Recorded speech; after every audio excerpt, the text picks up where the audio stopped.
नमस्कार, मैं शिवानी रतूड़ी आर्यव्रत टाइम्स में आपका स्वागत करती हूँ।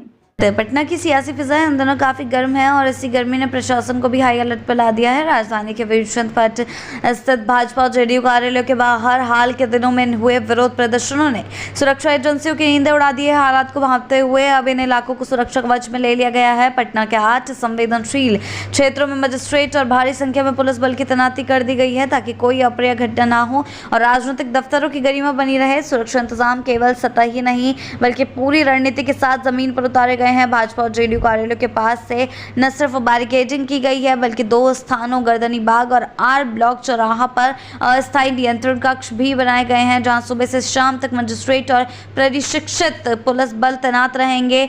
इस पूरी व्यवस्था में 15 मजिस्ट्रेट और करीब 200 पुलिस जवानों को जिम्मेदारी सौंपी गई है। किसी भी प्रदर्शनकारी को अब प्रतिबंधित क्षेत्रों में घुसने की अनुमति नहीं होगी। ये कदम इसलिए भी अहम माना जा रहा है क्योंकि बीते कुछ सप्ताहों में कई संगठनों ने इन राजनीतिक दफ्तरों के सामने जोरदार प्रदर्शन किए, चाहे वो पुलिस डायल 112 के चालक हो, ग्राम रक्षा दल के सदस्य हो या फिर अन्य सरकारी सेवाओं से जुड़े लोग। सबने अपनी मांगों को लेकर भाजपा और जेडीयू के कार्यालयों का रुख किया।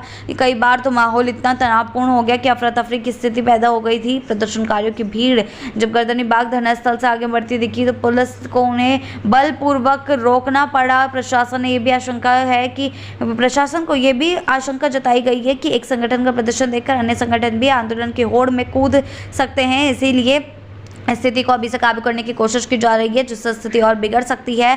इसलिए अब भाजपा और जेडीयू कार्यालयों के आसपास के इलाकों को पूरी तरह से नो प्रोटेस्ट जोन घोषित कर दिया गया है। यहाँ किसी भी प्रकार की नारेबाजी, धरना या भीड़ जमा करने पर सख्त कार्रवाई की चेतावनी जारी की गई है। शहर के जिन 8 प्रमुख स्थानों को हाई सेंसिटिव जोन के तौर पर चिन्हित किया गया है उन्हें भाजपा कार्यालय, जेडीयू कार्यालय, आयकर गोलंबर, जेपी गोलंबर, डाक बंगला, गर्दनी बाग और ब्लॉक चौराहा और उसके आसपास के क्षेत्र शामिल हैं। इन स्थानों पर सुबह से देर शाम तक सुरक्षा बलों की पैनी नजर है और ड्रोन से भी निगरानी की संभावना को प्रशासन टटोल रहा है। पटना में जिस तरह से धरना प्रदर्शनों की राजनीति ने रफ्तार पकड़ी है उससे साफ है कि प्रशासन अब कोई जोखिम नहीं लेना चाहता। सत्ता के गलियारों के नजदीक हो रहे विरोध प्रदर्शन न केवल राजनीतिक संकेत देते हैं बल्कि आमजन की भावनाओं को भी भड़काने का काम कर सकते हैं। ऐसे में सुरक्षा बढ़ाना, बैरिकेडिंग करना और कंट्रोल रूम बनाना सिर्फ एहतियात नहीं बल्कि आवश्यक कदम बन गया है। फिलहाल पटना की सड़कों पर सन्नाटा भले ही हो लेकिन सुरक्षा सन्नाटा है। प्रदर्शनकारियों की गूंज को रोकने की कोशिश में तैनात किए गए सुरक्षा बल ये सुनिश्चित करने में जुटे हैं